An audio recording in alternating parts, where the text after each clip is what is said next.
I have to be quick today because the sun is about to set, but I haven't done a pure gratitude journal post in a while.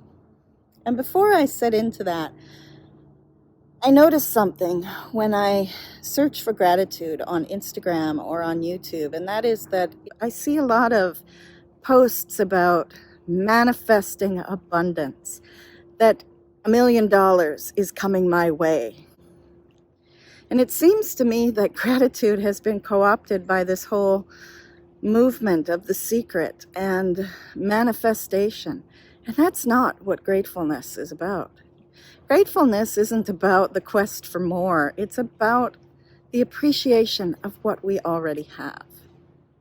And I know that a lot of people think that gratefulness is actually a very superficial practice, and that's because it's normally practiced superficially. We say please and we say thank you, and that's really wonderful that we are polite because it creates a civil society. But real gratefulness is about noticing, being mindful and aware of everything around us and how abundant we already are. Gratitude is about having perspective and realizing that people do things for us all the time that we did nothing to earn.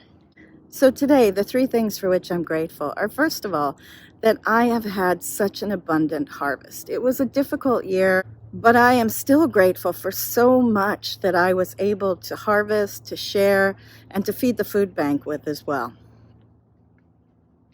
Secondly, today, as I was driving out of the garden, I was kind of neck and neck with a couple that were also driving out. And I assumed that because they drove out first, I was going to have to lock up. But I'm very grateful that the young man ahead of me got out of his car and said that he would lock up behind me. It's just a small kindness, but it meant that I could go on with my journey and get to this lovely pathway before the sunset.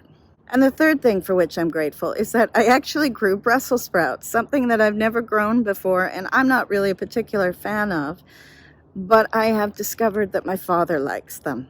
And so it is something that I'll be able to share with him throughout the winter and make him a little bit happier. My joy today, my joy is to be able to be here because we've got, the forecast is kind of rain forever. And after that, snow. So I'm really grateful that I can be here when it's not raining or snowing. And while it's cold, I'm able to bundle up. My moment of oneness, whenever I close down my garden and winterize it, I always take the time to, I know it sounds crazy, but I always take the time to appreciate the plants as I pull them out and all of the harvests that I've had. And so for a moment, I was one with my plants today. If you think that makes me a crazy plant woman, then you're probably right. So I want to challenge you to join me this week in looking at the ways we practice gratitude. Are we simply saying thank you out of politeness, or are we deeply appreciating what we have? For what are you most grateful today?